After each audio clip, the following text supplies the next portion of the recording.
Hi everyone, if you were looking for a way to give back to the Oxford community, we have just the job for you. We're making snowflakes to give back to the Oxford community, well, specifically the elementary schools, to make them feel safe in their environment. They go back to school on Friday, so we're designing these snowflakes to send back to their schools to decorate the school for them, and here's a tutorial on how to do it. For this project, you will need a piece of paper, letter paper is fine, scissors, stapler, and some tape.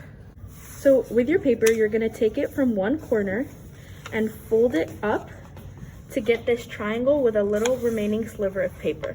The goal here is to take your rectangular letter paper and make it into a square.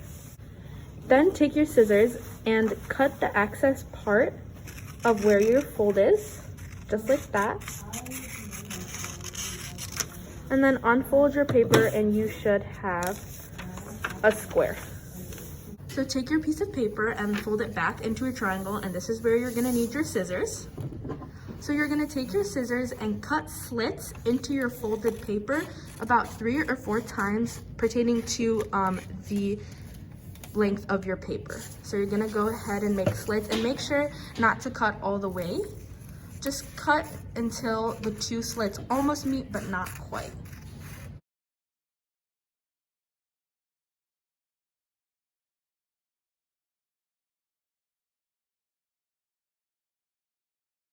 So the next step is going to be assembling one of the lengths of the snowflake. So you're going to take the smallest section and wrap it over each other like that. So it looks like this little roll. And this is where you're gonna need your tape. So you're gonna go ahead and take a small piece of tape. Make sure it's not too much so that the snowflake doesn't become too heavy.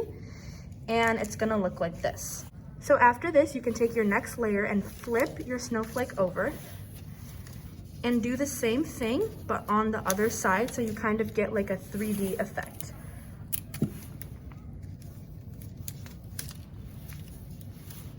So now, flip your snowflake over again and continue with your remaining slits, whether you have 1 or 2 left.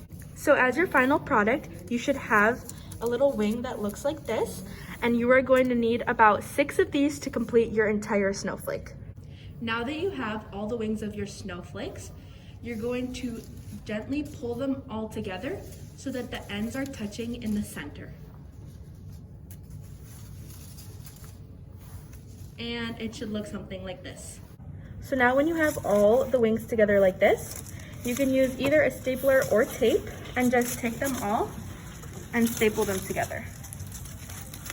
So your final step after stapling all of the wings into the middle is to staple or tape each individual wing to each other so that the snowflake doesn't fall apart. In the end, your snowflake should look like this, with all your pieces, and it should look pretty like this. These are gonna hang in the elementary school just to make them feel safe as they go back. So if you do want to participate in this amazing opportunity to help out Oxford, you can go ahead and make these snowflakes like we just showed you, but we do need them by the end of the day tomorrow, which is Wednesday, in Miss Riddock's room 244. If you do have any questions, feel free to go to her room and ask her for some help. Thank you.